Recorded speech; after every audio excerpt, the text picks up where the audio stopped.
Of politicals నేను మీ లక్ష్మీరాజరాజు.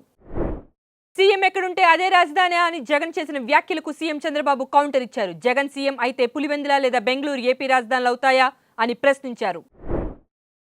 YCP అధినేత జగన్మోహన్ రెడ్డిపై మాజీ ఎమ్మెల్సీ బీటెక్ రవి ఫైర్ అయ్యారు. జగన్ను రాయలసీమ బిడ్డగా కాకుండా అభివృద్ధిని అడ్డుకునే క్యాన్సర్ గడ్డగా అభివర్ణించారు. కొందరు వ్యక్తులు తెలుగు జాతి మధ్య విద్వేషాలు రేపుతున్నారని సీఎం చంద్రబాబు అన్నారు. నీళ్లు కావాలా గొడవలు కావాలా అంటే కొంతమంది నీళ్లొద్దని గొడవలే కావాలని చెబుతున్నారని మండిపడ్డారు. మేడారం సమ్మక్క సారలమ్మ జాతర కోసం అన్ని ఏర్పాట్లు పూర్తయ్యాయని మంత్రి సీతక్క తెలిపారు. ఈ నెల 18న సాయంత్రం ముఖ్యమంత్రి మేడారం వస్తారని, 19న గద్దెల వద్ద నూతన నిర్మాణాలను ప్రారంభిస్తారని వెల్లడించారు. మేడారం జాతర పనులను మంత్రులు పొంగిలేటి శ్రీనివాసరెడ్డి మరియు సీతక్క పర్యవేక్షిస్తున్నారని మంత్రి కొండా సురేఖ తెలిపారు. మేడారం జాతరకు రావాలని ప్రభుత్వం తరపున ఇచ్చిన ఆహ్వానానికి కేసీఆర్ సానుకూలంగా స్పందించారని పేర్కొన్నారు. దేశంలో పోర్టు లేని ఏకైక రాష్ట్రం తెలంగాణ అని సీఎం రేవంత్ రెడ్డి అన్నారు. మచిలీపట్నం పోర్టుకి భారత్ ఫ్యూచర్ సిటీ నుంచి ఎక్స్ప్రెస్ హైవేను ఇవ్వాలని కేంద్రాన్ని అడిగామని పేర్కొన్నారు.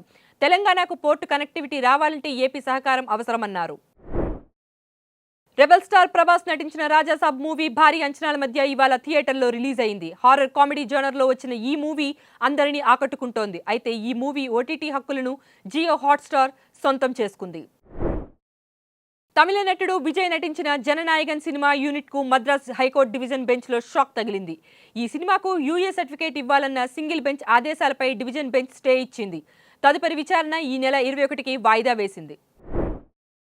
రష్యా నుంచి చమురు కొనుగోలు చేసే దేశాలపై అదనపు ఆంక్షలు విధించేలా అమెరికా ప్రభుత్వం ఇటీవల తీసుకొచ్చిన కొత్త బిల్లుపై కేంద్ర విదేశాంగ శాఖ స్పందించింది. ఈ బిల్లు గురించి తమకు పూర్తి అవగాహన ఉందని తెలిపింది. ఇవి పొలిటికోస్ నుంచి ఇప్పటిదాకా వచ్చిన అప్డేట్స్. మరికొన్ని అప్డేట్స్ కోసం చూస్తూనే ఉండండి Politicos. Please subscribe to the channel and download the Politicos app from the links in the description.